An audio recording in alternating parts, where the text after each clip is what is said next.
This is Mr. Mardis. Mr. Mardis is, I've known Mr. Mardis a while. We've taught together at a different school before we came here. Mr. Mardis taught math last year here at Ignite. He also teaches dual credit. He takes care of the computer systems in the school.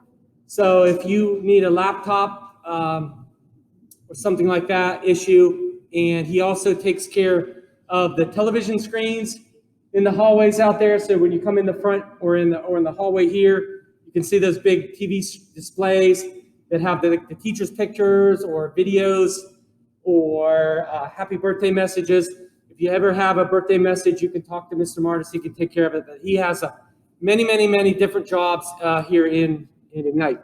And maybe in a couple years when you get to be juniors, he's actually going to teach a computer programming class for engineers. So it's actually engineering specific computer programming. So look for him in a little while for that as well.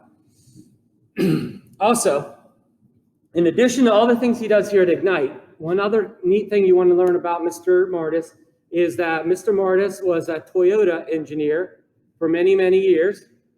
And as a matter of fact, he worked in this very building right here. Before this was Ignite, many of you know that this was a Toyota engineering building. They did a lot of testing and things. Mr. Mardis can explain more about that.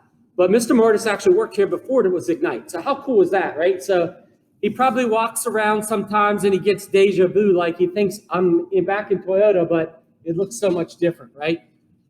Anyway, so he is going to teach you today about fishbone diagrams. Now, you guys all have a YLP project that we started on. Some of you are a little bit, we're still trying to decide what you might be working on. But if you have that project already, he's going to teach you about a fishbone diagram. It is a tool for helping you to find the problem, a root cause of a problem. So you guys all have a problem. This is going to help you determine what those causes are, all right? He's got a lesson planned out for you. It's a really good one. He's done this a few times. It's really exciting, really cool. Listen up. There's a little activity with it. So he passed out a sheet. The first thing you're going to want to do is take some notes with him on that, and then you're going to get a chance to do it on your own. Did I miss anything? No, you did it all. Okay. I'm going to turn it over to you then. All right. Thank you. Mr. Mardis, everyone.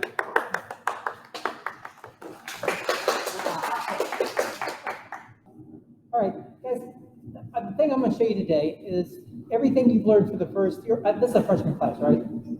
Everything you've learned about the first 8 grades you went through about reporting, kind of thrown out the window. You're all going to be doing reporting that's specific to engineers. And when I say specific to engineers, this process isn't just engineers, but engineers don't like to read. Okay, your report outs for YLP is going to look something like this. Very few words, lots of pictures, lots of diagrams. It's going to be really visual. If you look at this, it's the same as up there on the board, those 4 big presentations. That's 4 YLPs for last year. Engineers, bosses, panels, nobody likes to read. When you get a report, they want to be able to pick up real quick on what you're throwing down. Okay, so that's what I'm going to show you. This is just a tool. Okay.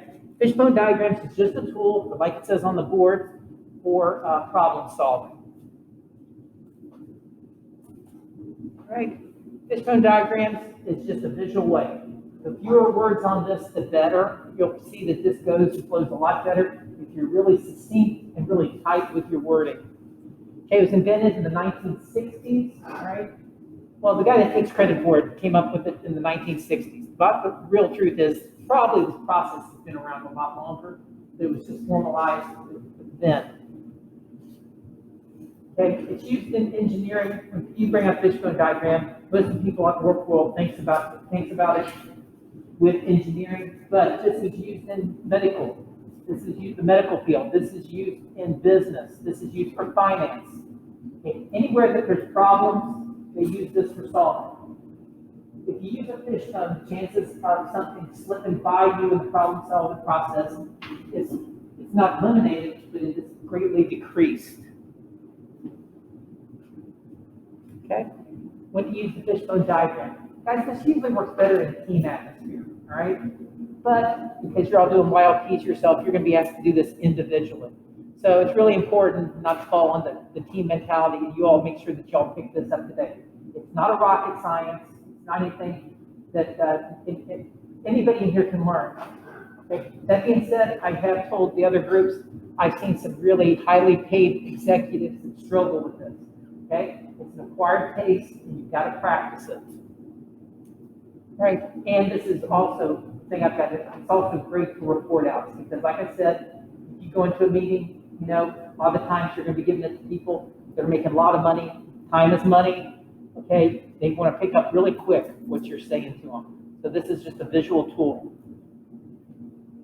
Okay, fishbone diagram. That's the fishbone diagram. If you squint your eyes and look at it, it kind of looks like a dead fish. All right. The key factors, okay, are the problem statement, which is the most important thing of your whole YLP, is to come up with the right problem statement. And I'll talk to you a little bit in a little bit about how that meshes together with your YLP. Okay, problem statement, and as you go around it, the spine or the fins of this, they're just things, just words to help you think about different things. Okay, when I come up with a problem, I want to think how that pertains to everything. Machine pertains to my problem. Materials pertains to my problem. Methods, environment, man. It's just a way of making it, broadening your sense, broaden how you look at the problem.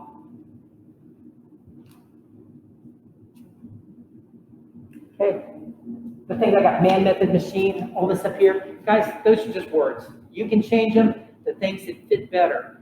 I mean, I could change machine for money. I could change materials for time, method for measurements. Okay, it's just a way of organizing your thoughts and making sure that you don't miss things in the problem-solving process.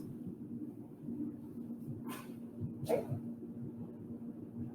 Best way to do this is just jump into a problem. All right. This is a hypothetical problem. Trust me, this isn't anything that's real. Okay, we're going to work on the problem. Mr. Hartline is late for work. All right, it's been a problem. Okay, we're going to deal with this. All right, the first thing you start doing is what I've got there in big, bold, red letters. You start asking why. Okay, that's the key to this whole thing now, is to ask why over and over again. The process is called 5 whys. Sometimes you don't ask 5 whys, but you want to keep drilling down as far as you can. So I'm just going to ask it. Mr. Hartline is late for work. Okay, I'm going to use machine first. I'm just going to look at this. This has got me thinking about machines. The machines I'm thinking about with Mr. Hartline being late, I'm going to think about an alarm clock. That's a machine. And I'm going to think about a car. Okay, transportation. So here's what I come up with. Mr. Hartline is late for work. Why? His truck keeps breaking down.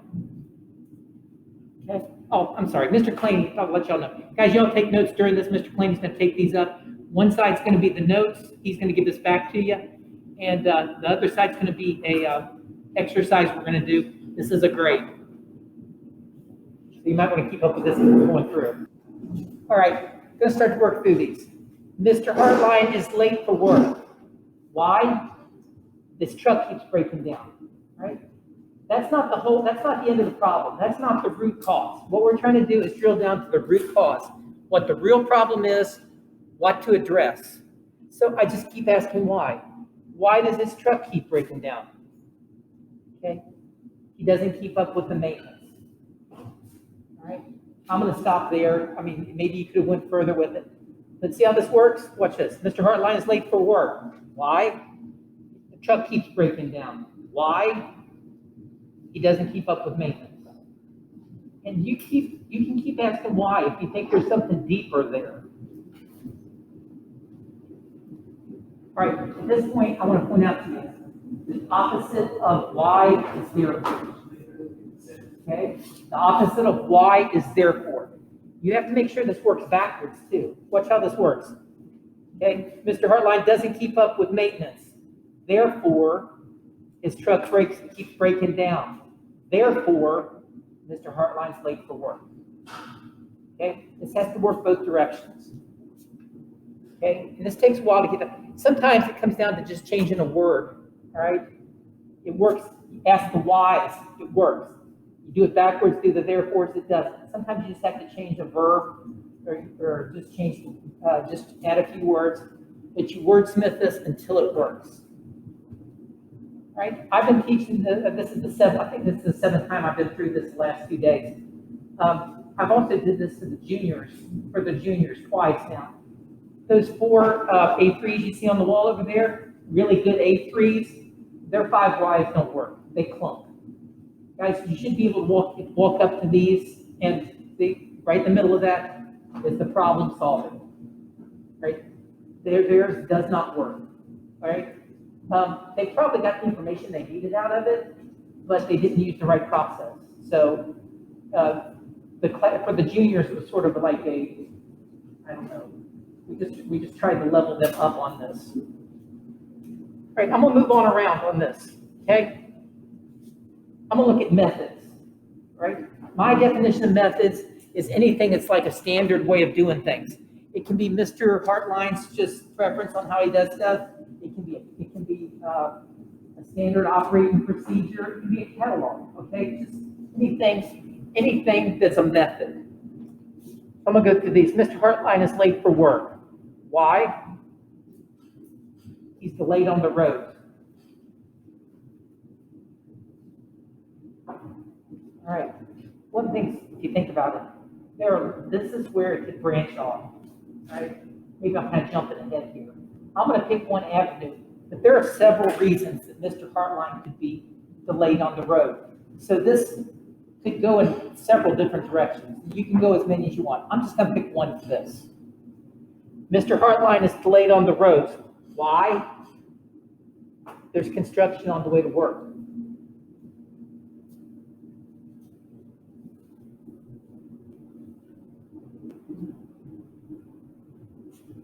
All right, I think that's the root cause.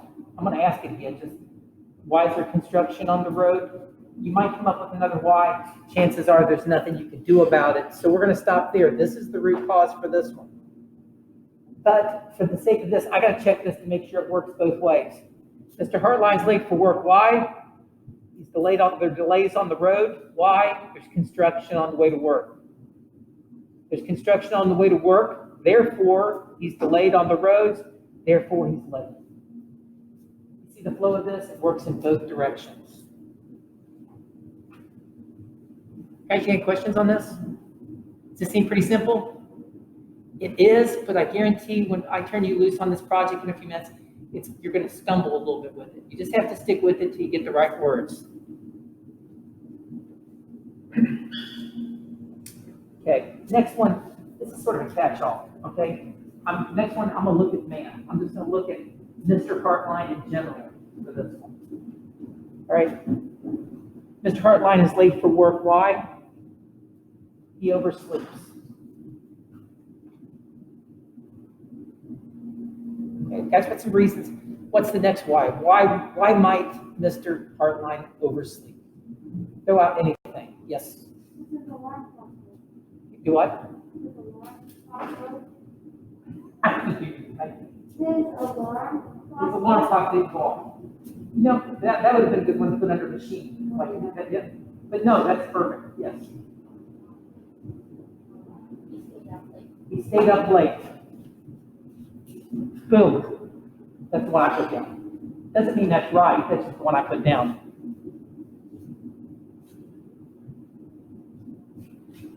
All right. This one's a longer one, so you all can guess from. You see, you have to ask yourself, is this the end of it? Is it just because he stays up late? You can keep asking why. And I'm going to say, okay, why does Mr. Hartline keep staying up late? He's grading at night.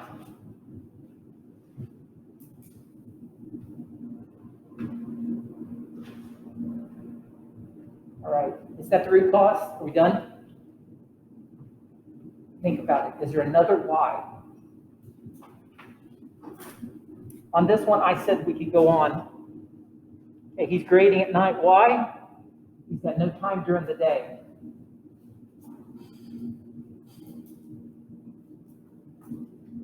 All right, On this presentation, I stopped it here, but in one of my other classes I did this for, they brought up the good point that, all right, he's got no time during the day. There's a reason for that. Why doesn't he have time during the day? So this person actually suggested we could go on another one. And they're right, we could go on another one.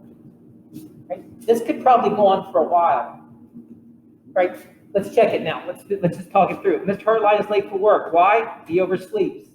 Why? He stays up late. Why? He's grading at night. Why? There's no time during the day. That works. Goes backwards. Therefore. Okay? Mr. Hartline has no time during the day. Therefore, he's up grading at night. Therefore, he stays up late. Therefore, he oversleeps. Therefore, he's late for work. It works in both directions.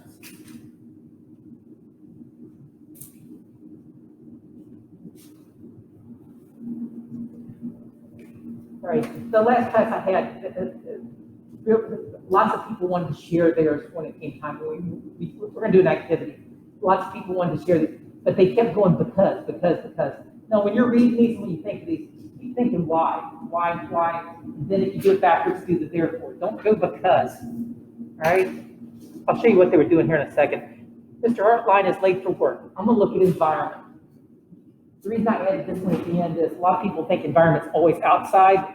Okay, this can be inside too. Environment's wherever you're at. All right, whatever kind of situation you're working in. Environment is whatever's around you.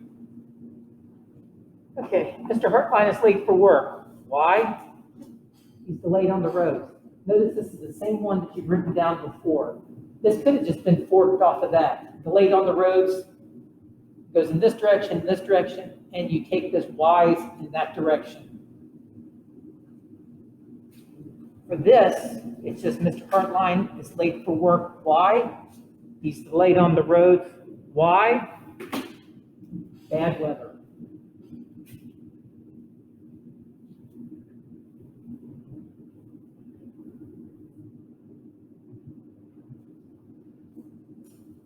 All right, we're going to work on an activity in a minute. I'm just going to take this. When I ask you all to share, there's always somebody willing to share. And when you read it to me like this.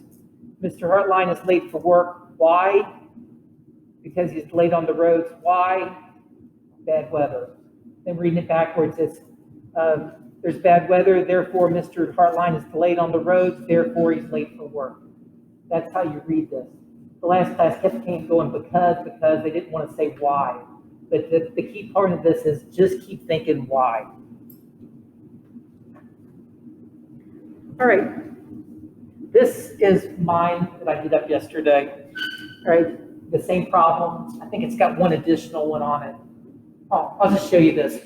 Mr. Hartline's late for work. Under materials, I had he misplaced keys. Why is he late for work? He misplaced keys. Why did he misplace the keys? There's multiple users. That's an example of materials. The reason I put this slide up there is I just wanted to show you. I do this in hand. I think this should always be done just by hand, especially when you're working your way through something. Just take your time, right? Pencil it out, because you're going to do a lot of erasing on this. Right? You're going to find that out here in a second. Guys, any questions on this? This is something you will have in the middle of your YLP. And you won't find a YLP without a fishbone in it. No questions? All right, guys, let's put this to the test. Let's give you all a little activity work. Can y'all flip over your sheet?